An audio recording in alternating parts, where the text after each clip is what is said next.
ಈಗ ಇಂದಿನ ಪತ್ರಿಕೆಗಳ ಇಣುಕುನೋಟ. ಈ ಸಲ ಸಿರಿಧಾನ್ಯದ ಸ್ತಬ್ಧ ಚಿತ್ರ. ದಿಲ್ಲಿ ಗಣರಾಜ್ಯೋತ್ಸವ ಪರೇಡಲ್ಲಿ ಕರ್ನಾಟಕ ವೈಭವ.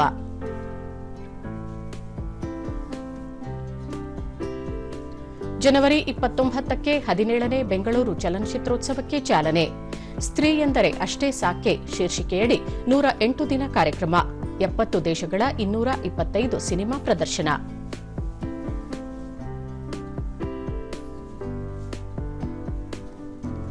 ಲಂಡನ್ ಮಾದರಿ ಡಬಲ್ ಡೆಕ್ಕರ್ ಬಸ್ ಪ್ರವಾಸೋದ್ಯಮ ಅಭಿವೃದ್ಧಿಗೆ ಬಳಕೆ. ಬಸ್ನಿಂದ ನಗರ ಸೌಂದರ್ಯ ನೋಡಲು ಅವಕಾಶ. ರಸ್ತೆ ಸುರಕ್ಷತೆಗಾಗಿ ನಗರದಲ್ಲಿ ಫೆಬ್ರವರಿ 1ಕ್ಕೆ 5K ಸೇಫೆಥಾನ್. ಸಚಿವ ರಾಮಲಿಂಗಾರೆಡ್ಡಿ. ಸಾರ್ವಜನಿಕ ಜೀವ ರಕ್ಷಣೆಯ ಉದ್ದೇಶದೊಂದಿಗೆ ವಾಕಥಾನ್ ಆಯೋಜನೆ.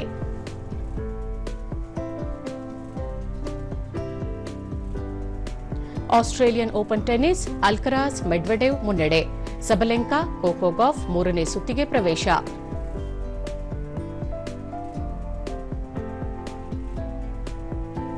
ಇವು ಇಂದಿನ ಪತ್ರಿಕೆಗಳ ಪ್ರಮುಖ ಸುದ್ದಿ. ಉಳಿದಂತೆ ಫೆಬ್ರವರಿ 2ರಿಂದ ಎಫ್ಸಿಗೆ ಜಿಯೋ ಫೆನ್ಸಿಂಗ್. ಮೊದಲಿಗೆ ಎಸಿಟಿ ಕೋರಮಂಗಲ ಆರ್ಟಿಒದಲ್ಲಿ ಜಾರಿ, ನಂತರ ರಾಜ್ಯದೆಲ್ಲೆಡೆ ವಿಸ್ತರಿಸಲು ನಿರ್ಧಾರ.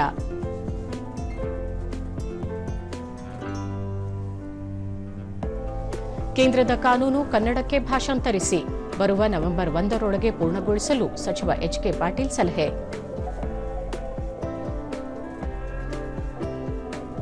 ರಾಜ್ಯಪಾಲರ ಭಾಷಣ 7 ಅಂಶ ಪರಿಷ್ಕರಣೆಗೆ ಸರ್ಕಾರ ತೀರ್ಮಾನ. ನಿನ್ನೆ ರಾತ್ರಿ ಮುಖ್ಯಮಂತ್ರಿ ಸಿದ್ದರಾಮಯ್ಯ ನೇತೃತ್ವದಲ್ಲಿ ಸಭೆ.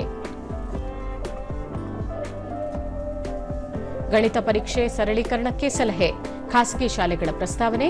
ಸಿಬಿಎಸ್ಇ ಮಾದರಿ ಅನುಸರಣೆ ಪ್ರತಿಪಾದನೆ. ಟಿ20ಯಲ್ಲಿ ಭಾರತ ಶುಭಾರಂಭ. ಅಭಿಷೇಕ್ ಶರ್ಮಾ ಸ್ಫೋಟಕ ಬ್ಯಾಟಿಂಗ್.